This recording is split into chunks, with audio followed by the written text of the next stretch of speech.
Hello hi hi hi. പിന്നെ നമുക്ക് പറയാനുള്ള എന്താണെന്ന് വെച്ചാൽ ഇന്നലെ നമ്മൾ തൊപ്പിന്റെ വീട്ടിൽ പോയി. തൊപ്പിന്റെ വീട്ടിൽ പോയപ്പോൾ നമ്മള് മിഞ്ഞാന്ന് രാത്രി ഇവൻ ലൈവില് വരുന്ന വിളി നമ്മളെ കോൾ ചെയ്യാന്ന് വിചാരിച്ച് ഒരുപാട് വെയിറ്റ് ചെയ്തു. എന്നിട്ടൊന്നും ഇവരെ കാണുന്നില്ല. അപ്പൊ പിന്നെ നമ്മൾ എന്തായാലും ഓനെ കണ്ടിട്ട് വരാന്ന് വിചാരിച്ചിട്ട് എന്ത് ചെയ്തു, നേരെ കൊച്ചി പോയി, നേരെ ഓന്റെ വീട്ടിൽ പോയി. ഓന്റെ വീട്ടിൽ പോയിട്ട് നമ്മളവിടെ കൂളിംഗ് ബെല്ലടിച്ചു. ബെല്ലടിച്ചതിന് ശേഷം ഉണ്ടല്ലോ, ഒരു മനുഷ്യൻ പുറത്തേക്ക് വന്നുകൊണ്ട് മനുഷ്യൻ സംസാരിച്ചു എന്നല്ലാതെ ഒരാളും അവിടെ ഫുള്ളാരും ഉറങ്ങുകയാണെന്ന് പറഞ്ഞത്. അപ്പൊ ഈ ജനന്റെ ഉള്ളിൽ കൂടി ഇങ്ങനെ പേടിച്ചിട്ടുണ്ട്, ഓരോരുത്തർ ഇങ്ങനെ നോക്കണു. എവിടെ എവിടെ എവിടെയെന്ന് വെച്ചിട്ട് ഇങ്ങനെ നോക്കുക. നമ്മള് നല്ല ചങ്കറപ്പോട് കൂടിയിട്ട് തന്നെയാണ് നമ്മളവിടെ പോയി നിന്നിക്കണത്. നമുക്ക് അങ്ങനത്തെ ഓനെ കണ്ടുകാണ്ടല്ലോ പടച്ചോ നമ്മളെ പടച്ചിക്കണത്. അതിന്റെ അപ്പുറത്തേക്ക് ഒന്നുമില്ല. അപ്പൊ നമ്മൾ നല്ലൊരു മൈൻഡോട് കൂടിയിട്ട് തന്നെയാണ് നമ്മളവിടെ പോയിക്കണത്. ഇതിന്റെ ഒരു മൈൻഡ് എന്ന് പറഞ്ഞിട്ടുണ്ടെങ്കിൽ നമ്മളെ വാപ്പാനും ഇവനൊക്കെ വിളിച്ചുകാണ്ട് ഓൻ ഈ ഒരു ലെവലില് ഇങ്ങനെ പിന്നെ ഡയലോഗ് അടിച്ച് നടക്കുമ്പോ മരിക്കാനാണെങ്കിൽ നമ്മൾ മരിക്കും. എന്തിനും നമ്മൾ റെഡി ആയിട്ട് തന്നെയാണ് നമ്മൾ പോയിക്കണത്. അതൊന്നും ഇവിടെ വിഷയമല്ല. പൊന്നു തൊപ്പിയ എന്റെ വിചാരം ഉണ്ടാവും വലിയൊരു സംഭവമാണ്, വലിയൊരു ലൈവില് 4 ചെക്കന്മാരിങ്ങനെ ബാക്കിൽ വെച്ചുകാണ്ട് ഇങ്ങനെ കളിക്കുണ്ടല്ലോ, ഹെയ് ഹെയ് ഹെയ് എന്നിട്ട്. അതൊക്കെ ഇജ്ജ് തിന്നാൻ കൊടുക്കണ ആളുകളാന്നുള്ള ചിന്താഗതി എനിക്ക് വേണം. പക്ഷെ ഞാൻ തിന്നാൻ കൊടുക്കാത്ത ഒരുപാട് ആളുകൾ എന്റെ ബാക്കിലുണ്ട്. അവര് മതിയടാ എനിക്ക്, മനസ്സിലായോ? ഇജ്ജ് തിന്നാൻ കൊടുക്കണേ. ഞാൻ ഇപ്പൊ 10 ആൾക്ക് തിന്നാൻ കൊടുത്തിട്ടുണ്ട്, ഒരു ഇതേപോലെ വരിക്ക് നിൽക്കും. പക്ഷെ അങ്ങനത്തെ ഒരു ആൾക്കാർ എനിക്ക് കാര്യമില്ല, മനസ്സിലായോ? ഇജ്ജ് ഇപ്പൊ ഇന്നലെ അതേപോലെ തന്നെ എന്റെ ലൈവില് ഒരു നായ്ക്കുട്ടിനെ കൊടുന്ന് വെച്ചിക്കണല്ലോ, നല്ല നായ്ക്കുട്ടിയാണ്. എന്താ വെച്ചാല് ഇവർക്ക് തിന്നാൻ കൊടുക്കില്ലാറ് നന്ദി ഉണ്ടാവൂടാ. അതിന് ചെറിയ കോഴിക്കാലിട്ട് കൊടുത്തു നോക്കിയാ നീ വരുമ്പോ ചിലപ്പോ ഇങ്ങനെ വാലിങ്ങനെ ആട്ടിക്കൊണ്ട് വെക്കും ചിലപ്പോ. ഇപ്പൊ ഇജ്ജ മനസ്സിലാക്കിയാ. പിന്നെ എന്റെ റാംബോ എന്റെ വാപ്പാന്റെ വാപ്പാക്ക് തെറി വിളിച്ചോനാ, മനസ്സിലായോ? പൊന്നു റാംബോ, ഇന്നലെ ഞാൻ വന്നപ്പോ എവിടെയാണ് എന്റെ കുട്ടി എവിടെയാനു? ജിമ്മിനല്ലേ? ജിമ്മിന് പോയിട്ടാണ്. എന്റെ കുട്ടിക്ക് ഫുള്ള് 6 പാക്ക് ആട്ടോ. ഒക്കെ പൊന്തിക്കണു, മസിലും ജസ്റ്റ് ഒക്കെ അങ്ങനെ പൊന്തിട്ടേ എനിക്ക് ഫുള്ള് 6 പാക്ക് ആയിക്കണു. അപ്പൊ ജിമ്മിന് പോയി, അത് പോയി ഇത് പോയി എന്നൊന്നും പറയരുത് മുത്തേ കേട്ടോ. പേടിയാണെങ്കിൽ പേടിയാണെന്ന് പറയാം. ഈ ക്യാമറന്റെ മുന്നിൽ ഇങ്ങനെ എല്ലാവർക്കും വിളിക്കാനും അതിനൊക്കെ പറ്റും റാംബോ, മനസ്സിലായോ? ഇതൊന്നും ഒരു ഒറ്റ അടിക്ക് തികയില്ല മുത്തേ, ഒരൊറ്റ അടിക്ക്. രണ്ടാമത്തെ ഒരു അടി അടിക്കാനുള്ള ഗ്യാപ്പ് ഉണ്ടാവില്ല. അത് മനസ്സിലാക്കിക്കോ കേട്ടോ. അല്ലാതെ ഇതിങ്ങനെ ഈ ലൈവിൽ വന്ന് കാണ്ടോ ഷാജഹാൻ വന്നു, ഷാജഹാൻ ഒന്നും കാട്ടിയില്ല, ഷാജഹാൻ അങ്ങോട്ട് പോയി ഇങ്ങോട്ട് പോയി. ഷാജഹാൻ ഞാനുള്ള നേരത്തെ ഷാജഹാൻ വരട്ടെ, എന്നാ ഷാജഹാനെ ഞാൻ അങ്ങ് തീർക്കും. ഷാജഹാൻ ഇജ്ജ് ഉണ്ടാക്കിയിട്ട് വിട്ടതാള്ളം കണ്ടേ, ഇജ്ജിങ്ങനെ തീർക്കാന് അല്ലേ? ഇജ്ജ് ഉണ്ടാക്കി വിട്ടത് തന്നെ ഇജ്ജിങ്ങനെ തീർക്കാന്. ഇജ്ജിങ്ങനെ പറഞ്ഞ സമയത്ത് എന്താടാ ഒരാണുങ്ങൾ പറയണ ഒരു സംസാരിക്ക്. അതായത് ഈ നേഴ്സറി കുട്ടികളെ പോലത്തെ ഒരു പിള്ളേരുണ്ട്. ആ പിള്ളേരെ മുന്നിൽ ഷാജഹാൻ വന്നു കഴിഞ്ഞാൽ ഞാൻ ഇങ്ങനെ കാട്ടും, ഷാജഹാൻ വന്നു കഴിഞ്ഞാൽ ഞാൻ അവനങ്ങ് തീർക്കും. അങ്ങനെ തീർത്തിട്ടുണ്ടെങ്കിൽ പൊന്നു മോനെ, ജിന്നെ തല്ലാണെങ്കിൽ ഇങ്ങനെ കൊല്ലണം. പകുതി ജീവല് ജിന്നെ വിട്ട് കഴിഞ്ഞാണ്ടല്ലോ വിടില്ല മോനെ. എന്നെ വിടൂല അതിലൊരു സംശയം ഉണ്ടാവില്ല, മനസ്സിലായില്ലേ? എന്താ ജനലിൽ കൂടി ഞാൻ പുറത്തു വന്നു ഒക്കെ നമ്മൾ കേൾക്കുന്നുണ്ട്. നിങ്ങളെ സംസാരം കാര്യങ്ങളൊക്കെ ഇങ്ങോട്ട് പുറത്തേക്ക് കേൾക്കുന്നുണ്ട്, മനസ്സിലായോ? നമ്മളവിടെ വന്നുകൂടാ നിങ്ങൾ ഉറക്കം പോയിട്ടുണ്ടാവും. ഫസ്റ്റ് ഒരു കാര്യം മനസ്സിലാക്കിയാൽ മതി, ആ പുറത്ത് ഇറങ്ങി വന്ന ആളുണ്ടല്ലോ ഫസ്റ്റ് അന്യകാരം വിളിക്കുക റാംബോനെ. പക്ഷെ ബാക്കിയൊക്കെ കുഞ്ഞുങ്ങളാണ്, ഓലെ വിളിച്ചിട്ട് കാര്യമില്ല. ഞാൻ വന്നുകൂടും കാരണം ഫസ്റ്റ് അന്യകാരം വിളിച്ച അത് നല്ല കണ്ട് ഇതാക്കി. ഞാൻ ജിമ്മിന് പോയതാണ്, 6 പാക്ക് ആക്കാൻ വേണ്ടി ജിമ്മിന് പോയതാണ്. ജിമ്മിന് തന്നെ വെക്കണ്ട്. അപ്പൊ ആ ജാതി വെല്ലുവിളിയൊക്കെ നിർത്തിക്കാളെ. ഇന്നല്ലെങ്കിൽ നാളെ എന്തായാലും എന്റെ കയ്യിൽ കിട്ടും മക്കളെ, മനസ്സിലായോ? എന്തായാലും കിട്ടും, അത് ഉറപ്പാ.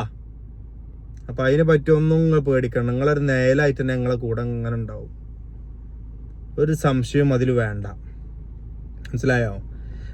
അതിൽ നിങ്ങൾ ഒരു സംശയവും നിങ്ങൾ വേണ്ട. പിന്നെ തൊപ്പിനോടാ പറയാ, തൊപ്പിയെ ഇന്നലെടാ അത്രയും കാലമില്ലാത്തൊരു പട്ടിക്കൂട്ട് എന്തിനാ മുത്തേജ് പട്ടിക്കുട്ടിനെ കൊടുന്ന് വെച്ചിരിക്കണേ? എന്നോട് ഇന്നലെ ഞാൻ സ്റ്റോറിയിൽ ഞാൻ പറഞ്ഞു, നീ ഓൻ റാംബോ ജിമ്മിന് പോയൊരു CCTV ദൃശ്യം ഉണ്ടോ? എന്നെ കുറെ ആൾക്കാർ അവിടുന്ന് വിളിച്ചു ഇവിടുന്ന് വിളിച്ചു, എന്ത് പുളുവാടാ അടിക്കണേ? എന്റെ ലൈവ് ഇന്നലെ കട്ടായില്ലേ? ഇജ്ജ് മനസ്സിലാക്കിയാ മതി. എന്നെ കൊണ്ടും പറ്റും, എന്റെ അടുത്തും ആളുകളും കാര്യങ്ങളൊക്കെ ഉണ്ടെന്ന് ഇജ്ജ് മനസ്സിലാക്കിയാ മതി, മനസ്സിലായോ? ഇജിപ്പോ ഇന്നലെ 2 ഉറുപ്പ്യ കണ്ടിട്ടുണ്ടാവുള്ളൂ. ആ ഉറുപ്പ്യം കാര്യങ്ങളൊക്കെ കണ്ടിട്ട് തന്നെടാ നമ്മളൊക്കെ ഇവിടെ നിക്കണേ. ഇത് മനസ്സിലാക്കിക്കോ. പൈസ കൊണ്ടല്ല ഒരു മനുഷ്യനെ അളക്കല്. എന്റെ അഹങ്കാരം കാര്യം കണ്ട ഇങ്ങനെ ഇജ്ജ് മറ്റേ ആരെന്താ എന്നെ ഇതാക്കുക, അതേ ഒരു രൂപത്തിലുള്ള കളിയാണ് എന്റെ കളി. പക്ഷെ അത് ആടാൻ ചെറിയ പിള്ളേർ എന്റെ കൂടെ ഉണ്ടാവും. അത് ആടാനേ എന്റെ പിള്ളേര് ചെറിയ കൂടെ എന്റെ ഉണ്ടാവും. അത് മനസ്സിലാക്കിക്കോ.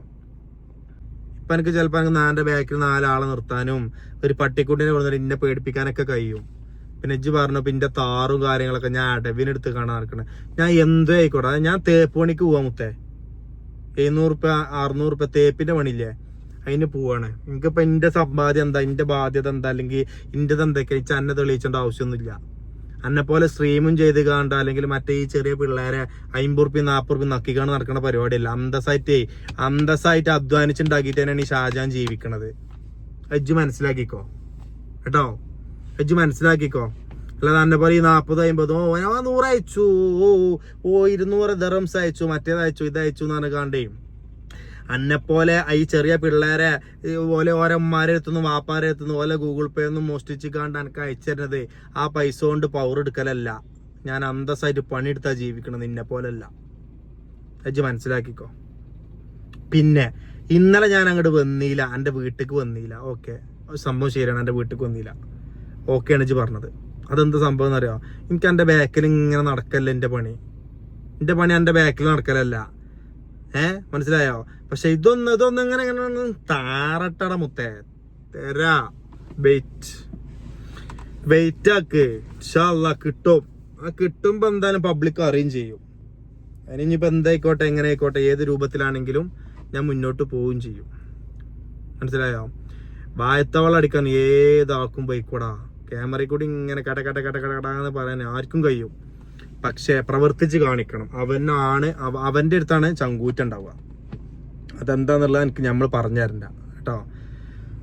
പിന്നെന്തൊക്കെ പറഞ്ഞ് ആർക്കൊക്കെ വിളിച്ചു, അങ്ങനെ ആക്കി ഇങ്ങനെ ആക്കി. എനിക്ക് എന്തൊരു കഷ്ടം. എന്തൊക്കെ വർത്താനം എനിക്ക് സത്യം പറഞ്ഞാൽ ശരിയാ വരുന്നുണ്ട്.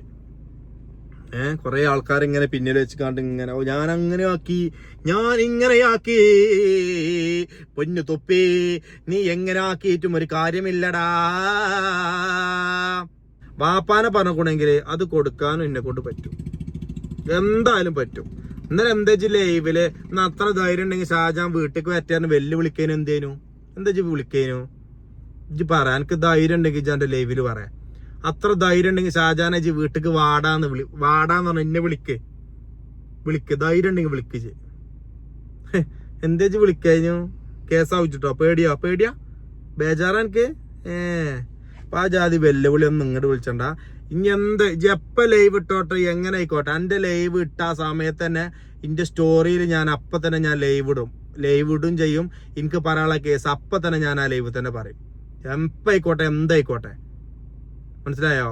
അപ്പൊ ഇങ്ങോട്ട് ഇങ്ങനെ ബർപ്പിച്ചുകൊണ്ട് നിക്കണ്ട. ഈ പാൽക്കുപ്പിയാളെ 4-5 ഉണ്ടിച്ചിട്ട് ഇജ്ജ് ബർപ്പിച്ചുകൊണ്ട് നിക്കണ്ട. ഇജ്ജ് എങ്ങനെ വന്നതാണെന്ന് ഭക്ഷണം മറ്റേ കിട്ടിട്ടും മറിച്ച് കിട്ടിട്ടും ഇജ്ജ് എങ്ങനെ വന്നതാണോ, തെറി വിളിച്ചു കാണ്ട് വന്നതാണോ, എന്തൊക്കെ ഇജ്ജ് എന്റെ ചരിത്രം മൊത്തം എനിക്കറിയാം. മനസ്സിലായോ? ഇജ്ജ് എങ്ങനെ വന്നതാന്നൊക്കെ അറിയാം. ഇജ്ജ് ഇപ്പോഴല്ല, ഇജ്ജിപ്പോ കുറച്ചിങ്ങനെ ഡീസന്റ് ഒക്കെ തെറി പറയാൻ പാടില്ല. ഫാമിലീസൊക്കെ നമ്മൾ TV കാണുന്നതാണ്. ഇജ്ജ് വലിയ മറ്റേ മുസാഫിനെ നടക്കണ്ടേനു. മനസ്സിലായില്ലേ? അപ്പൊ ജിന്നെ അമ്മങ്ങാക്കും ഇങ്ങാക്കും ആ ജാതി ഡയലോഗ് ഒന്നും വേണ്ട. ഒരു ദിവസമല്ല, ഒരാഴ്ചല്ല, ഒരു മാസമല്ല, ഒരു കൊല്ലം കഴിഞ്ഞാലും എന്റെ മനസ്സിലെ ദേഷ്യം അതേപോലെ തന്നെ ഉണ്ടാവും. ഒരു വൺ ഡേ എനിക്ക് ഞാൻ തരും, അത് ഉറപ്പാണ്. തരും എന്ന് പറഞ്ഞത് നല്ല പാൽക്കുപ്പി നോക്കിയിട്ട് എനിക്ക് ഞാൻ തരും. അത് നോട്ട് ചെയ്ത് വെച്ച പൊന്നു മോനെ. അത് ആരായിക്കോട്ടെ, റോമ്പല്ല കോമ്പല്ല, എത്ര വലിയ ബോംബുണ്ടെങ്കിലും ഒന്നുമില്ല. ഞാനോട് പറഞ്ഞില്ലേ എനിക്ക് മരിക്കാൻ പേടില്ലടാ.